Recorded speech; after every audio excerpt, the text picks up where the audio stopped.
תשמעי, אני כותבת סיפורים, אני מספרת אותם, וגם את זה אני לא עושה לפי הזמנה. הפעם האחרונה שמישהו ביקש ממני שאני אספר לו סיפור, היה הבן שלי, לפני שנה. סיפרתי לו משהו על פייה וקברן, 2 דקות הוא נרדם. אבל כאן המצב שונה באופן מהותי, כי לבן שלי אין ציצי. אוי, תשמעי, קצת קשה להמציא סיפור כשאקדח טעון מכוון לך לראש. אז אני מציעה בשביל שתינו שתניחי ספרי לי סיפור. במדינה שלנו אם את רוצה משהו את חייבת לדרוש אותו בכוח. בשוודיה זה אחרת. עכשיו אם את רוצה משהו את מבקשת בניבוס ולרוב מקבלת. עם חיוך. אבל פה זה לא עובד ככה. הפלסטינאים ביקשו יפה מדינה. קיבלו? זיבי קיבלו. רוצצו באוטובוסים ופתאום התחילו להקשיב להם. המתנחלים רצו שיכנסו איתם לדיון. נכנסו? זיבי נכנסו. קצת שם מבוטח על מגבניקים, מכות, ופתאום באו לקראתם. תקשיבי, שום תקשיבי. או סיפור, או כדור. אוקיי. שני אנשים יושבים בחדר, פתאום דפיקה בדלת. תפתחי. ואל תתחכמי. זה ייגמר רע.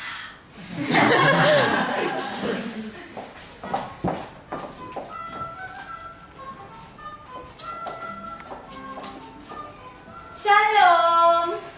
רננה! בין המיסטרים ושאלונים. יש לי כמה שאלות קצת ספרות על הקשר בין הלכת והבקץ לבין העצבים של תושבי ישראל. האם תגידי רק לא, תודה. תיקח כמה דקות. תודה רבה. כמה דקות. לא. כמה דקות. אני בדיוק בעצם. כמה דקות. האישה, את רוצה! היא בדודה שלי משוודיה. היא באה לכאן כדי לגבור את אבא שלה שנהרג במפולת שלגים. אנחנו בדיוק עוברות על הצבא. תוכלי ללכת בת בזמן לא טוב. לא טוב, אה? לא טוב. למה לא טוב? לשוודים יש לכולם לעצמן, אבל מרוקאים? מה תחילה לשוחח שיש לי חתיכה מהתחול שלו ולחמות בשביל המדינה הזאת? גם, תלכת דקה אחת. לתת. זה לא ככה, פשוט... וודרוב. מה אתם רוצים? שבי ותתחילי לשפוך. 3 אנשים יושבים בחדר, בספה... כניסי גם בדלת, משהו מפתיע, סוריאליסטי. תוותרי ממנו, מי שזה לא יהיה.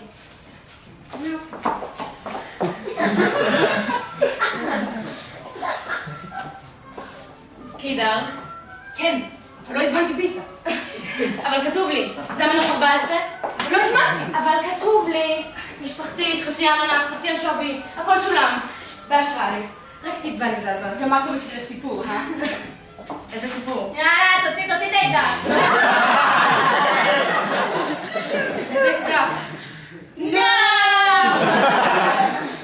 אבל אני אכתוב את הפרסות, כמו בסרט החזרות ובתקווה שלי לא מזמרת לי, זה מציע עכשיו! אני לא יכולה לשוב ככה.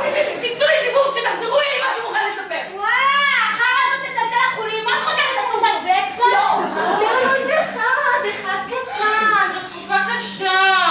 אבטלה, פיגועים, איראנים. מה את חושבת שהביא אותנו עד אלייך? הייאוש אחותי. הייאוש.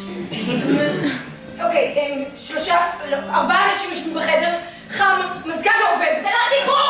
זה ניפוח. זה בדיוק מה שקורה כאן. תפעילי את הדמיון שלך, תמציאי, תזרמי. לכי, זה הכי רחוק שאפשר.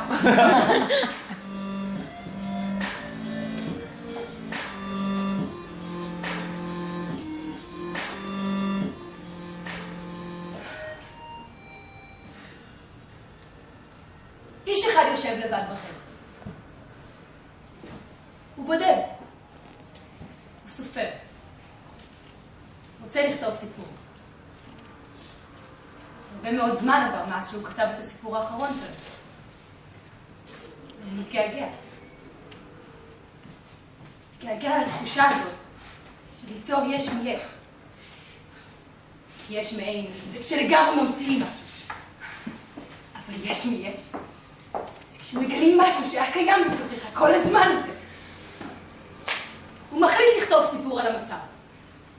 לא על המצב המדיני או המצב החברתי, אלא על המצב האנושי, כפי שהוא חווה אותו ברגע זה. אבל שום סיפור לא בא.